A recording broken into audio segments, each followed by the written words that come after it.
রথযাত্রাকে সামনে রেখে ধর্মীয় আচার অনুষ্ঠানের পাশাপাশি মানব সেবামূলক নানা কর্মসূচির আয়োজন করেছে আগরতলার শ্রী চৈতন্য গৌড়ীয় মঠ।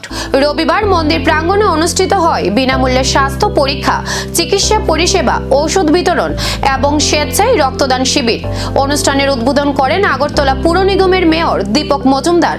উপস্থিত ছিলেন পশ্চিম ত্রিপুরা জেলা পরিষদের সভাধিপতি Biswajit Sil, deputy mayor Monika Das Dutta, central জোনের চেয়ারম্যান রত্না দত্ত সহ বিশিষ্ট ব্যক্তিরা।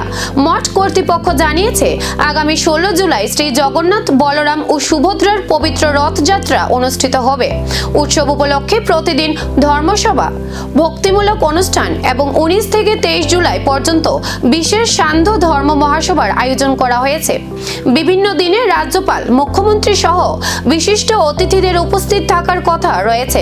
এছাড়া 24 জুলাই উল্টো রথ উপলক্ষে বিনামূল্যে স্বাস্থ্য পরীক্ষা, চিকিৎসা, ওষুধ বিতরণ ও রক্ত পরীক্ষার ব্যবস্থাও রাখা হয়েছে বলে জানিয়েছে মন্দির কর্তৃপক্ষ।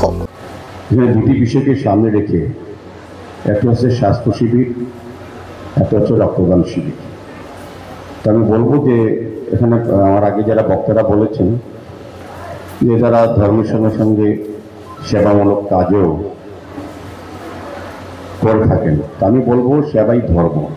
আমরা যে ধর্ম বলি এটা সেবা, ধর্মী সেবা বা সেবাই ধর্ম, তাকে সামনে রেখে আজকের এই সেবামূলক কাজ আমি বলবো। তো চন্দনবাবু খুব সুন্দরভাবে বলেছেন, যারা প্রভৃতি বক্তা বলেছেন যে রক্তদান মহৎদান, এটা আমরা বিশ্বাস করি এবং এটার কোনো তুলনা না। আজকে যারা রক্ত দিচ্ছেন তারাই রক্তের বিকল্প। আমি বলবো যারা আজকে রক্তদাতারা রক্ত দিচ্ছেন তাদের জীবনের শ্রেষ্ঠ কর্ম এবং শ্রেষ্ঠ মানব ধর্ম তারা পালন করছেন। কারণ রক্তের বিকল্প হচ্ছে মানব ধর্ম। যারা আজকে রক্ত দিচ্ছেন না, রক্ত দেওয়াতে যারা রক্ত দিচ্ছেন যেমন একটা মুমূর্ষু পরিবারকে বাঁচাচ্ছেন, পাশাপাশি তার উপাদান থেকে আরও 4টা রোগীকে সহযোগিতা করা হয়। কাজে রক্তদান মানে আমরা কিন্তু জীবন দান। অন্যান্য দানের কথা বলা হয়েছে, যেগুলি দান থাকে এগুলো সম্বন্ধে আমরা আগে জানি। এখানে চন্দনবাবু ডক্টর বলেছিলেন যে রক্ত আমরা কোনো দান গ্রহণ করি, সামগ্রী, বস্ত্র, অর্থ, তখন আগে থেকে লিস্ট প্রিপেয়ার থাকে, সরকারিভাবে হোক বেশ, কাকে দেবো, কী নেবেন, কত পরিমাণ নেবেন জানা থাকে। কিন্তু আজকে যারা রক্ত দিচ্ছেন এবং তারা রক্ত যারা গ্রহণ করবেন তারা জানেন না কাকে রক্ত দিচ্ছেন, কোন সম্প্রদায়ের রক্ত নিচ্ছে, কোন ধর্মের লোক নিচ্ছে। এই জায়গাতে একমাত্র মানব ধর্মই কিন্তু প্রতিষ্ঠিত। এবং রক্তের সম্পর্ক আমরা বলি প্রায় সময় যে রক্তের সম্পর্ক আমার সঙ্গে ওনার আছে, আজকে যারা রক্ত তারই রক্ত সম্পর্ক হচ্ছে। রক্ত আমার রক্ত আর্জন দিচ্ছি, তার সঙ্গে আমার রক্ত সম্পর্ক হচ্ছে। রক্ত সম্পর্ক এমনি পারিবারিক হয় না, পারিবারিক হচ্ছে যারা দিচ্ছেন। কাজে একটা নতুন মানবিক মেলবন্ধন রক্তের সম্পর্কের মাধ্যমে তৈরি হচ্ছে। আমরা জানিও না কাকে একে রক্ত গ্রহণ করবেন, কোন সম্প্রদায় করবেন। কাজে আমি বলবো যে এই কারণে এটা আমরা মহৎদান বলি। আর স্বাস্থ্য শিবিরে যেটা বলা হয়েছে, স্বাস্থ্য শিবির আমরাও উৎসাহিত করি, কারণ আমরা জানি যদি আমি আগে থেকে আমার রোগ সম্বন্ধে আমি ওয়াকিবহাল হই, তবে বড় রোগের আক্রান্ত থেকে আমি বাঁচতে পারবো।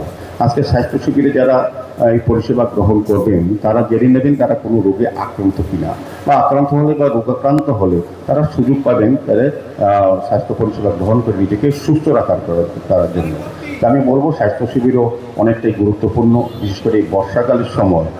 এই সময়টা বিশেষ প্রয়োজন আছে যে স্বাস্থ্য শিবির করা। প্রতি সময় আমাদের রাজ্য সরকার বিভিন্ন দপ্তর, বিশেষ করে স্বাস্থ্য দপ্তরের উদ্যোগে বিভিন্ন সমাজসেবী সংগঠন, প্রতিষ্ঠান এবং রাজনৈতিক দলের উদ্যোগেও এই ধরনের স্বাস্থ্য শিবির, রক্তদান শিবির বা রক্ত উৎসবের আয়োজন করা হয়। রক্ত তো প্রয়োজন, কারণ আমাদের এই রাজ্যে 12টি সরকারি অনুমোদিত ব্লাড ব্যাঙ্ক এবং 2টি বেসরকারি ব্লাড ব্যাঙ্ক, মোট 14টি ব্লাড ব্যাঙ্কের মধ্যে রক্তের চাহিদা এবং যোগানের মধ্যে ভারসাম্য রক্ষা করে এই ধরনের স্বেচ্ছায় রক্তদান উৎসব বা রক্ত শিবির বা যারা ব্যক্তিগত স্বেচ্ছায় রক্তদান করেন, এটা এই যোগান এবং চাহিদার মধ্যে ভারসাম্য রক্ষা এভাবেই হয়। তো আমাদের রাজ্যেও রক্তদাতার সংখ্যা এখন বেড়েছে, উৎসাহিত অন্যান্য তারাও বিভিন্নভাবে কাজ করে।